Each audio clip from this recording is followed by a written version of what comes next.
What's up, y'all? It's Zach with Living Corporate, and I'm really excited to share something with y'all, okay?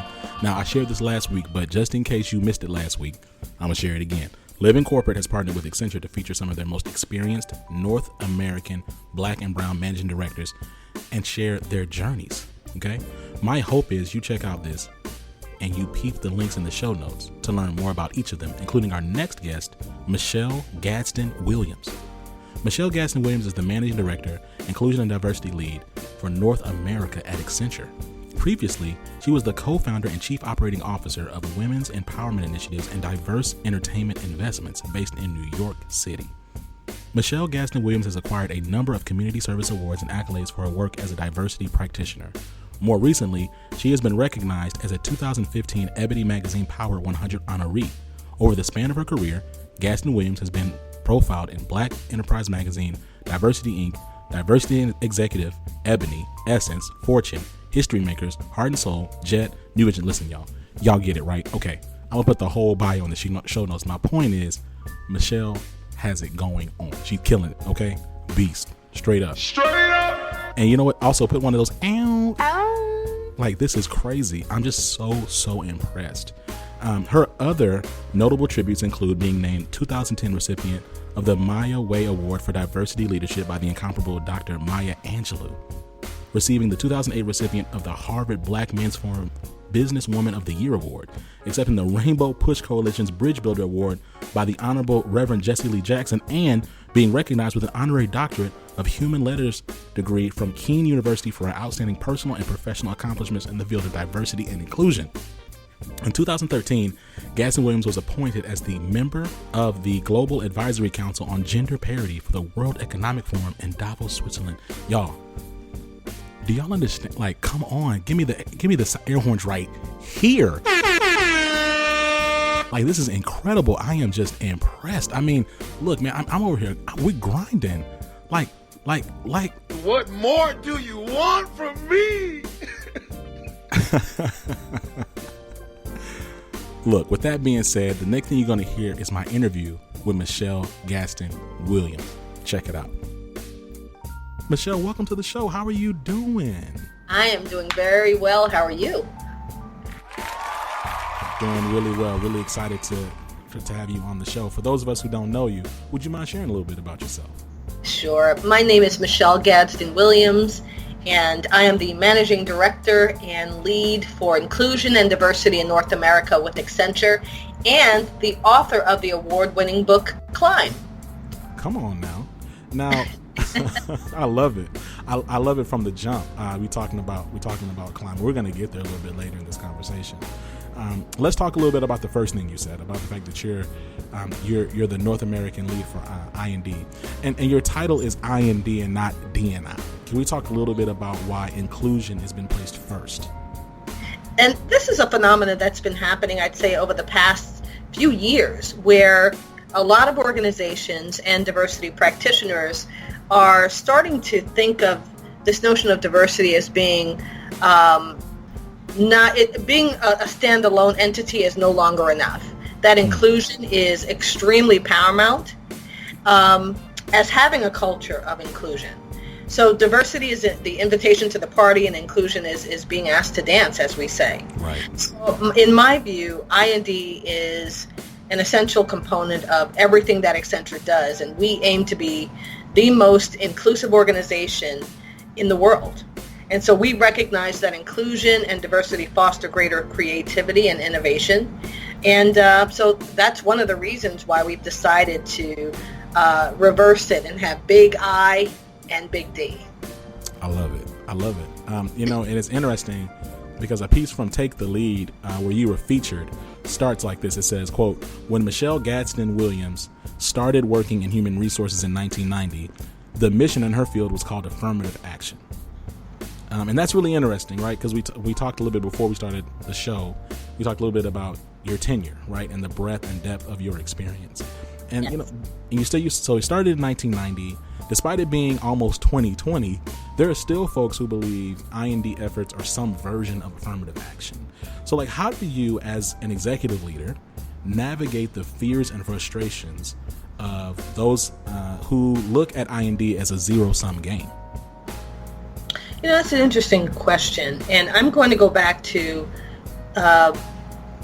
a piece of research that Accenture conducted a short time ago. And one of the things that we've done earlier this year is to take a step back and think about, what is this impact of I&D in the workplace? And so we conducted a survey of about 18,000 employees of companies around the world, and we asked two very important questions. One of which was, how inclusive is your culture? The other was, how willing are you to innovate? And so while diversity factors very much into and has a significant impact on the innovation mindset, a culture of equality is the multiplier, and that's what's really going to help companies maximize innovation. So when I started doing this work many years ago, and actually it was just before 1990, yes, it was called affirmative action, and the strategy was really more about, so how many individuals of difference do you have? So it was basically a head count exercise. Okay. It had nothing to do with culture. It had nothing to do with inclusion. It had nothing to do about what we're talking about today. So fast forward to current day, this notion of inclusion and diversity has evolved. And now many organizations are really starting to see the true power of what this work represents, that it's not just about counting heads, it's about making those heads count and ensuring that every single individual, regardless of their difference, has an opportunity to realize their potential, realize their ambition, have a seat at the table, and to reach their career aspiration, whatever that may be. That's a really powerful point, because it's interesting. I've been having conversations with folks who talk about inclusion, and I've asked individuals and leaders of organizations, like, look, how do you actually define inclusion? And people will say, well, making sure everybody feels included. And I was like, okay. Well, that's interesting. And I'm like, oh, okay. But what I think is paramount when we talk about inclusion is the fact that inclusion, and from my perspective, and this may sound, maybe I'm framing it radically, but there's some type of distribution of power, right, to individuals so that they actually have a true voice. Like I don't see a voice at the table absent some level of authority or power. And so when you talk about like career development and making sure that they're growing and that folks are progressing and things of that nature, what I'm hearing is, and I'm not trying to put words in your mouth, so you help me, keep me honest. What I'm hearing is that part of that inclusion definition comes with some level of, if it's like promotion or positioning folks so that so their voice can actually be heard in ways that make sense, right? It's not just about nodding and smiling, but making sure that they're actually empowered. That's exactly right. That if we're all sitting around a table, that it's allowing individuals the place and the space to allow their perspective or their point of view to be voiced.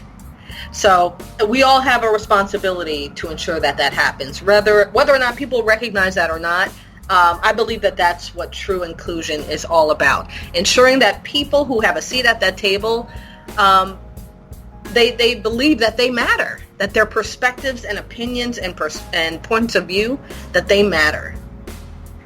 No, I love that. I love that. And like, it's so, and I really do believe, and I recognize your point in that where Accenture is in their journey, in their I&D journey, but I would challenge that, as I've had multiple conversations with other leaders, HR practitioners, other folks who ascribe themselves as I&D leaders or D&I leaders, that definition of inclusion, it always falls a little bit short to me. And maybe my bar is a little too high, but I'm like, okay, at what point are we actually empowering these folks who have been historically disenfranchised and underrepresented in these spaces with actual power, like authority, so that they can actually, to your point, have the space and the breadth at the table to speak and actually actualize something. Exactly. And I think, to your point, organizations are just simply not seeing inclusion as the right thing to do anymore. It just makes all the sense in the world, especially when you're talking about creating a culture of equity and parity, where every voice counts and all those kinds of things. This is the action that's behind all of that. Absolutely. And speaking of action, this year marks the 50th anniversary of Pride. Yes. And our workplaces are increasingly diverse. And in that diversity, trans individuals are working in the corporate space at larger numbers than ever before, along with Black and brown professionals. And of course, we can't ignore the reality of intersectionality, that we have Black and brown trans professionals also in the workplace. That's right. And so how do you see organizations shifting in the next decade to be more inclusive to trans individuals, particularly trans women of color? I believe it all goes back to culture first. And for organizations to look at building cultures where every single individual feels included, and where they can bring their whole selves to work. Things like the Pride celebration. We've had a week-long celebration here in New York, which was amazing, and I'm still recovering from all the celebrations that have taken place. I have some friends out there. Exactly. I just think that it's really about focusing on the individual, their needs and wants and desires. And a lot of us have very different lived experiences outside of the workplaces. And a lot of societal burdens, we bring those things into the workplace, unfortunately. And so when we talk about inclusion, when we talk about intersectionality and all those things, none of this works unless the culture is such that it encourages and fosters an environment where authenticity, where being your true authentic self in ways that invites others to be curious about your lived experience. Yeah. All of this helps an individual to be a lot more innovative, productive.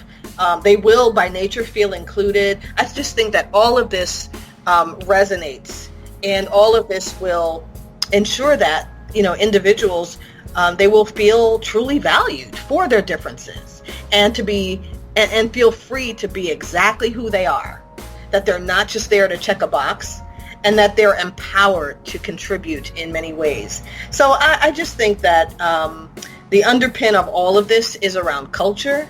It's around innovation mindset. It's about the appreciation of the differences that we all bring to the table, and the understanding and awareness that we all don't experience the world, our workplaces in the same way. And that's what intersectionality is all about. No, 100%. You're spot on, Michelle. It's interesting because what your point reminds me of. We had a conversation with Tamara, the MD out of Austin, and Tamara Fields. Yes, that's right, Tamara Fields. Good friend of mine. Yes, yes.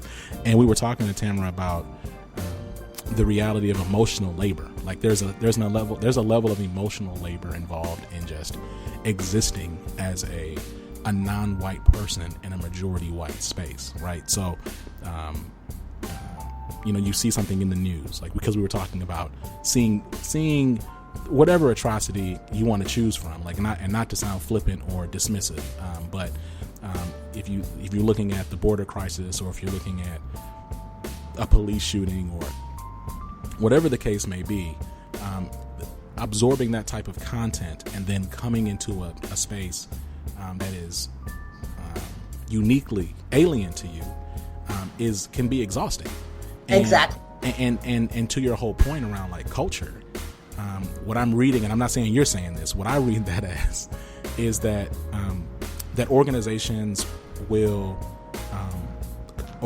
culture will change as the majority allows it to change, right? Meaning that if the majority of a space are adaptive to a particular culture, then the organization will shift. But if there is collective pushback against whatever the initiative may be, then things will slow down, right? And I think we see that not just at a macro level at a micro level and a working perspective, but we also see it like we've seen it in the history of America. And so I think that really leads me to ask, like, when we talk about culture and culture shifting, what advice, or what do you think what are things that you've seen executives do, organizational executives do to facilitate cultural change for more inclusive workplaces? I think there are several things that leaders must do. The first of which is they have to make I&D, inclusion and diversity, a priority. That there needs to be established diversity objectives and priorities, equal pay, advancement goals, like all of that needs to be established in order to shift the culture, the desired state. The second thing I would say is making leaders accountable. Holding individuals' feet to the fire, and we have to track progress and really have some tangible consequences. Where if a leader is not on board, and there needs to be some sort of maybe it's not consequence, maybe that is a strong word, but there needs to be some accountability. Okay. In terms of ensuring that diversity, inclusion is priority number one if we are to create the ideal culture that we're talking about here. I also think encouraging risk-taking and ensuring that employees know that they have the freedom to experiment, to ideate, to innovate, and that's what helps us all learn and grow as professionals. So I just think all of these things will help us get to that ideal state. And also create a culture. You talked about the freedom to fail. I think all of this helps in that regard. No, you're absolutely right. So, earlier this season, we had Chris Moreland. Chris Moreland is the Chief Inclusion Officer at Vizient, and he was on the show. He talked a bit about covering and the actions that non-majority folks in the corporate space participate in to feel safe. I think the concept of covering, I know that you're fairly, if not deeply familiar with it, as it's a fairly established concept. You see it in a lot of white papers from McKinsey to Deloitte. I believe Accenture's even talked about the concept of covering within the topic of D&I or I&D. What are some of the key covering activities you believe non-majority members commit in the workplace? Let's see. Okay, so say that again. So what are some of the key covering activities? What are some of the key ways that you see Black and brown folks covering themselves in the workplace? I would say things like not being active or involved in workplace activities like employee resource groups and things that can be perceived as polarizing. Sometimes people of color tend to opt out of things that might look, or at least from their perception, might look like it's nonsensical. So, for example, I'm sure you're familiar with the employee resource groups or business resource groups, depending upon which company you work for. And I've had individuals not engaged because they're like, I don't need to be a part of that. I would much rather spend my time being part of the majority population. Yep.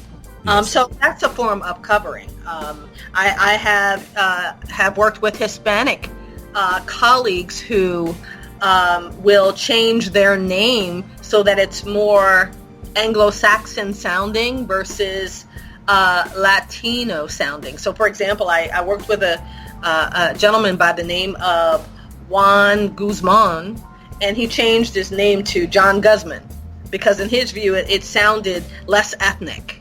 That's a form of covering. So, the list can go on and on, but I just think that when people cover, I don't think it serves anyone well. I don't believe in pretending. I don't believe in being something that you're not. You are who you are. Be proud of who you are.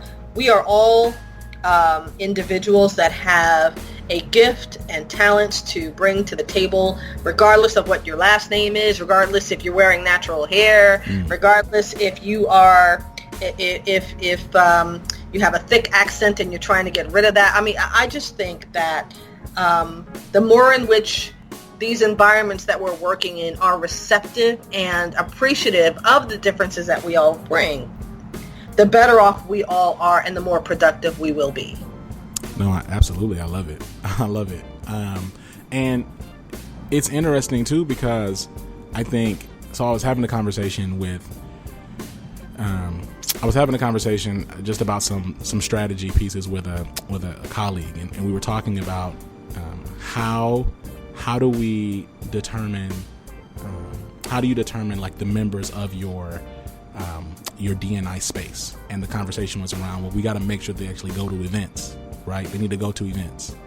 And I was trying to explain to them, I said, look, I would not boot people out of a group of an ERG or whatever you call it, right, in your respective organization, of an employee resource group.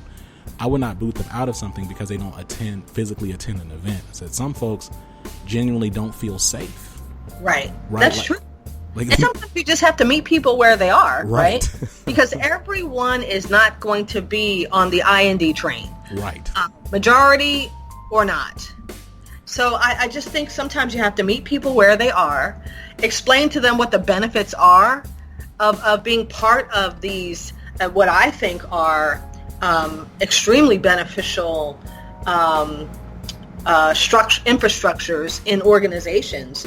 It's support systems, it's infrastructures, it's an informal network of individuals who look like you, and you can talk about things that are unique and specific to your lived experience. Right. So I think the more in which we can educate the non-majority members who don't feel safe being a part of these infrastructures, then we just need to continue to work on them. No, 100. But some people are not going to get on board. I mean, at the end of the day, everyone's not going to be on the IND train. No, 100%. And like, I think the thing is, like, my point is, I've been so even when I worked at Accenture, right? Like, there were happy hours and things, and the events were great, and people showed up and things like that. But I didn't always just. Maybe I had a long day. Maybe I felt like it was going to be something else I was going to have to kind of perform at. Maybe I was just nervous. Who knows, that whatever reason, that doesn't mean that I didn't want to be included in the group. It's just that is not, at that point in time, something I felt like I had the emotional bandwidth to engage in. That doesn't mean that I might still not want to talk to somebody in that group or read whatever emails y'all send out. It's just, hey, it's different. And I think it's that. I think it's really considering that, especially when you have folks who are not black or brown or whatever that, like, depending on that diversity dimension, overseeing the group, like sometimes there can just be some gaps because you just have genuine blind spots, right? Yeah. And just understanding, like, hey, this is a different space, right? This is not like this is not a technology implementation where you're coming to learn about the project or coming to learn about how this software, this SAP implementation impacts your job. This is a space that's really meant to foster empathy, authenticity, and trust. And that's a different, to me, a different level of measurement, right? And you can't just be so, binary with it. Yeah. Yep. Fully agree. Okay, so let's do this. Now you already kind of let a little bit of the dip on the chip, but can we talk about your book, Climb? Yes. I'd love to hear about the inspiration behind it, and why it should be something that professionals of color, and just really anybody, frankly, should have on their reading list. Absolutely. So, the inspiration behind the book was, I've always had the intention at some point in time in my career to write a book. And it wasn't until I was at Newark Airport in the United Airlines Club Lounge, and a young woman walked up to me and she said, "Are you Michelle Gadsden-Williams?" And I said, "Yes." And she said, "We used to work together many years ago at Novartis. And I followed your career and all the wonderful things that you've done. And, have you ever thought about writing a book like Sheryl Sandberg or Carly Fiorina or Carla Harris at Morgan Stanley?" And I said, "Yes, but I just didn't have the time to do it." And she said, "You should really make the time to do it because you have an exceptional story to tell." So it wasn't until that young woman gave me that nugget, that idea, to really take the time to do it. That's when I really thought seriously about putting pen to paper and telling my story. And so the act of climbing has been defined as the act of rising, to ascend, to go upward with gradual or continuous progress. And it's a term that I've used to describe my career over the years as a woman of color, and as a diversity practitioner. And as you and I were talking about earlier, there are some individuals who have an easy go of it and can take the proverbial elevator up to the C-suite. And then others not so much. They have to take the stairs with a backpack and no air conditioning. Right. There's no smooth ride to the top for any of us. And so no matter how you ascend, there is a journey that we each experience, which, ebbs and flows and it twists and turns. But with every step, you get that much closer to achieving your highest aspiration, your North Star, whatever that might be. So my book, Climb, speaks volumes about my professional journey.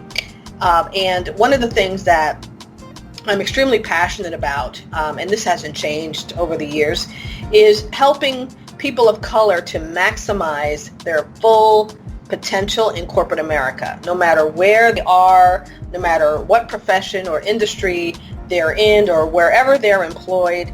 I've used myself as the subject, the protagonist, to candidly describe my journey. And that would be the good, the bad, and the ugly, and everything else in between. Yeah. And what I wanted to do was to focus on tackling some of today's most pressing workplace issues that people of color typically run into. But more importantly, I wanted to offer some pragmatic solutions. So that's why I decided to write the book. It's my version of Lean In through my lens, the lens of a woman of color. I love that. So you talk about some of the challenges, and again, I'm not asking you to give the sauce away for free, right? But when you talk about some of the most common challenges that you're seeing Black and brown folks face in the workplace. Yeah. Like, can you give us an example of one of those challenges? Oh, sure. Working twice, being twice as smart, twice as good, but getting half as far. That's the old adage that most of us, at least those of us of color, we've heard that growing up in our households. Absolutely. And it's this is not, just jargon that we hear on television. It's our lived reality. And so, the bar is simply at a higher level for those of us of color, and most of us know that. No, and so you're absolutely right. Yeah, exactly. And most people of color are over-mentored and under-sponsored. Hold on, wait a minute. Whoa. Say that again. Most people of color are over-mentored and under-sponsored. Look, we could have mentors. We could have mentors all day long.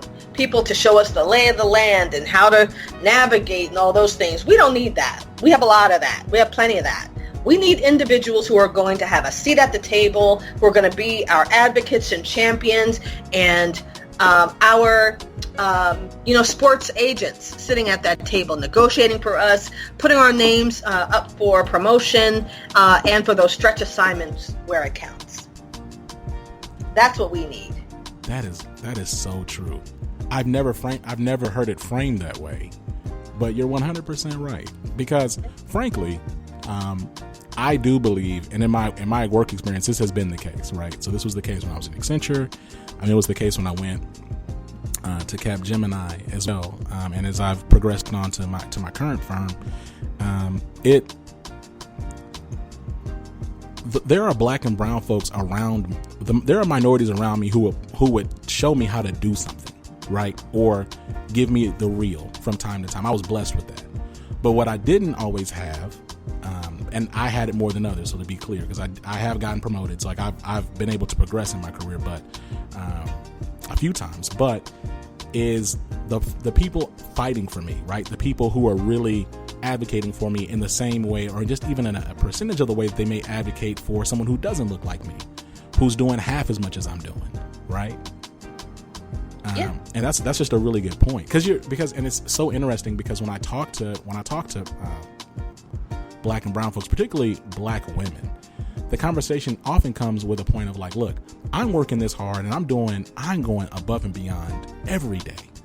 And the response when I'm doing all this work is, well, that's what you're supposed to do. But then if someone who doesn't look like me is doing like half of that, to the point you talked about earlier, that the old adage, which is based on history and reality, they do half of what I'm doing, they're getting their praises sung from the highest rafters, right? Exactly. And so I think most of us who have been working in corporate spaces and places, we just understand that there's just more scrutiny on our performance. And a lot of this can lead to, just lower performance. Our self-esteem goes down, lower ratings, lower wages, and sometimes job loss because you're just unhappy. So I just say all of this to say that, the bar is simply at a different level for mostly women, but more people of color. And you know what? That that last little the point of distinction you made, and I promise I'm not trying to keep you forever, but it reminds me about the fact that you also in the book you talk about intersectionality, and I feel like that point you just made just now was kind of an example of that. Could you unpack why you broke that out and you said women, and you paused and you said, well, people of color, like what caused that pause? Well, that was just in my research for the book. Women and or people of color, we do have similar challenges, not quite the same. And this intersectionality that we're talking about, and this is such a topic that I have a lot of passion around. I was just having a conversation with a majority female colleague of mine yesterday who just happens to be a peer, and she said to me, Michelle, we as women, we have the same challenges and we have the same barriers, don't you think? And I had to pause for a second, and I looked at her, and I can't play poker, so I probably gave her, are you crazy kind of look. As a woman, and as a woman of color, my lived experience is vastly different than yours. Oh, no doubt. It's basically what I said to her is that, when I stand in my driveway in Somerset County, New Jersey, that's not diverse at all, and one of the most affluent counties in the state of New Jersey, when I'm standing in my driveway and I'm holding my neighbor's child who happens to be of the majority population, and the FedEx guy pulls up and wants to deliver a package to my home, that he automatically assumes that I'm the help and that she owns the house. How often does that happen to you, colleague? How often is it when I walk into an elevator that the purse clutch scenario happens? Yes. And it happens to men of color too. Yes. So I could break it down for you in a lot of different ways, but my lived experience as a woman and as a woman of color, there's the double bind. Yeah. So it's an interesting dichotomy, but it's real. It is an interesting dichotomy, but it is real, absolutely, and that's why they gave the flex bomb, because you drop in straight facts. Okay, so look, this has been a great conversation. I'm honored and just very excited about the fact that you're here and that you joined us today. Before we go, any parting words or shout outs? This has been a terrific conversation. So I thank you for inviting me to be a guest on your podcast. Any parting words? One of the things that my father would say to my two sisters and I growing up is, you are not here on this earth to take up space. You're here to make a difference, and it's up to you to determine what that difference is. All that I've given you is the tools, the education, and the rest is up to you. So all I will say to your listeners is you have to figure out what your passion is, what your purpose is, and determining how you plan to exert your power. What are some of the kinds of things that give you fulfillment? What feels natural to you? What qualities or attributes do you enjoy expressing to the world? And then just go for it. Anything is possible. Anything is. We just need sponsors, mentors, and other allies who are going to help us to get to that next level. And if there's anyone out there who thinks that they can do it alone, I believe that they're sadly mistaken. That's absolutely right. Because if you really think that in this space, as a black or brown person, that you're going to navigate these historically white spaces, oh yeah, by yourself, hey, I'm looking exactly. at you. We're working in institutions that weren't historically built for us. Absolutely. We were not welcome. So therefore, we have to be twice as good, twice as smart, Ivy League educated, or whatever the case is. Oh yeah. We know that we need to do all the extras in order to get to where we want to be. No doubt. I was just going to say, because if you really think you can do it by yourself, I'm looking at you like. Exactly. Exactly. Well, Michelle, I just want to thank you again. Typically, at some point in the episode, we typically drop some Jamaican air horns. Typically, because out of thanks or out of exuberance, and I'm just going to say, I'm going to drop these out of thankful exuberance right here. Because this has been a dope episode, and I look forward to having you back. Thank you so much. Absolutely. I look forward to coming back and wishing you all the success in the world. Thank you. Peace. Peace.